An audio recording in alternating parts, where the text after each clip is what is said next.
Hyderabad సికింద్రాబాద్లకు tank బండతో నేను సాంస్కృతిక వారధి కడితే, ఆ తర్వాత సైబరాబాద్ అనే కొత్త నగరాన్ని పుట్టించి తెలుగు నేలకు ఆధునిక ప్రపంచానికి సాంకేతిక వారధిని కట్టించిన వాడు చంద్రబాబు. లక్షల రూపాయల జీతం గురించి ఏమారైనా కలగన్నామా? దాన్ని సాధ్యం చేసింది నా తెలుగుదేశం ప్రభుత్వమే అని చెప్పడానికి నాకు గర్వకారణంగా ఉంది. డ్వాక్రా సంఘాలతో నా ఆడపడుచులు సాధించిన ఆర్థిక స్వాతంత్ర్యం చూసి నాకు సంతృప్తిగా ఉంది. గోదావరిని కృష్ణమ్మతో కలిపేటి ఎప్పుడో పోలవరం తెలుగు వారికి దేవుడిచ్చిన వరంగా రూపొందే శుభదినమెప్పుడో అని ఆనాడు నేను పలవరించాను. పట్టిసీమతో ఒకటి నెరవేరింది. పోలవరం పూర్తితో మరొకటి ఇంకా 2 ఏళ్లలో నెరవేరబోతోంది. రెక్కలు ముక్కలు చేసుకున్న డొక్క సగం నిండని పేద ప్రజానీకారికి ఇంత ఆదరవు కల్పించడానికే ఆనాడు కిలో 2 రూపాయల బియ్యం పథకం పెట్టాను.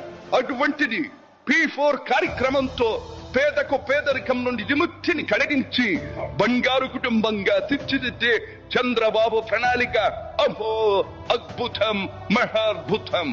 శాతవాహన సామ్రాజ్యానికి ఒకప్పటి రాజధాని నగరంగా బాసిల్లిన అమరావతి పేరిట నేడు నిర్మాణం జరుపుకుంటున్న ఆంధ్రుల రాజధాని నగరం దేవేంద్రుడు సైతం అసూయ పడేలా, మయూరి సైతం అప్పుల పడేలా రూపుదిద్దుకోవాలని మనసారా దీవిస్తున్నాను.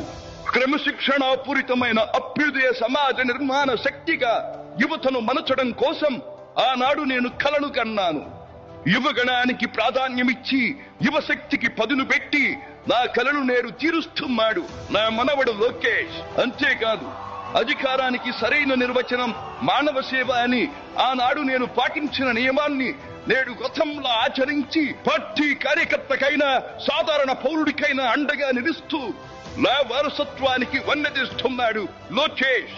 గగనసీమ నుండి ఇది చూసి అయ్యారే ఫలా ఫలా మనవడా ఫలా అని మురిసిపోతోంది నా మనస్సు.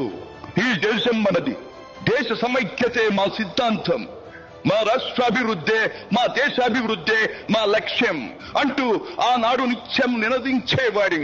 ఈనాటి వికసిత భారత్, వికసిత ఆంధ్రప్రదేశ్ గురించి వింటుంటే ఇదే కదా నేను కోరుకున్నది అనిపిస్తోంది.